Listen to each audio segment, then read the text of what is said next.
இல்லை மகாராஜா, இல்லை. நான் மகாராணி இல்லை. மரண தண்டனை அடைந்த ஒரு மகனை காப்பாற்ற துடிக்கும் சாதாரண ஒரு தாய்.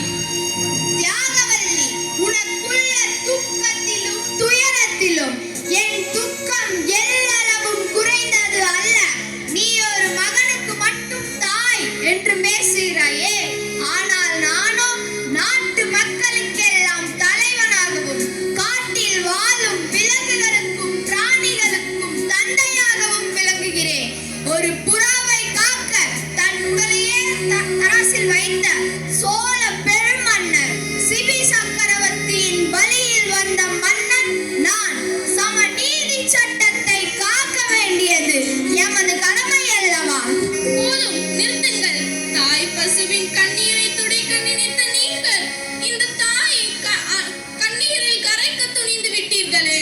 தியாகவல்லி, உன் மனதை தேற்றிக்கொள். நான் வருகிறேன்.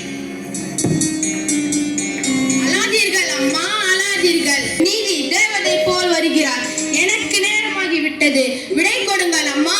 மகனே வேண்டாம், மகனே வேண்டாம், என்னை விட்டு சென்று விடாதே மகனே. நான் உங்களை வணங்குகிறேன். இதோ தேரின் சக்கரத்தின் அடியில் படுத்துக் கொள்கிறேன்.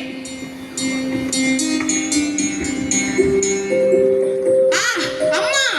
ஐயோ மகனே, என்னை விட்டு போய் விட்டாயா?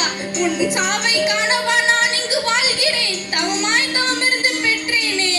மகனே வீதி விடங்கா, உன்னை அள்ளி அணைத்த இக்கைகளால் உன்னை கொன்று விட்டேனே. என்னை மன்னித்து விடு.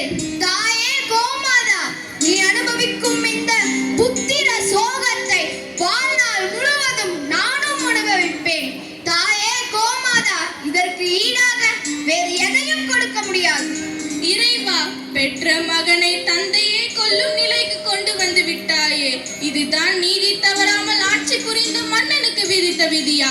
சீரும் சிறப்புமாய் வாழ்ந்த என் மகனை கன்றின் உயிருக்கு ஈடாக்கி விட்டாயே.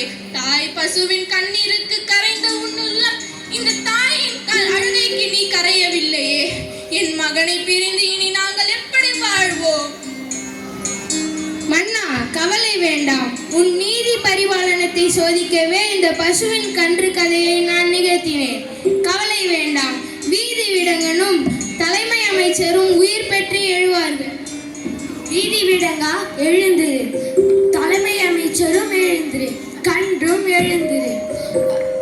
மன்னா, உன் சமநிதியின் சிறப்புகள் உலகம் உள்ளளவும் நிலை பெற்றிருக்கும். இன்று முதல் உன்னை மனுநீதி சோழன் என்று இந்த உலகம் அழைக்கும்.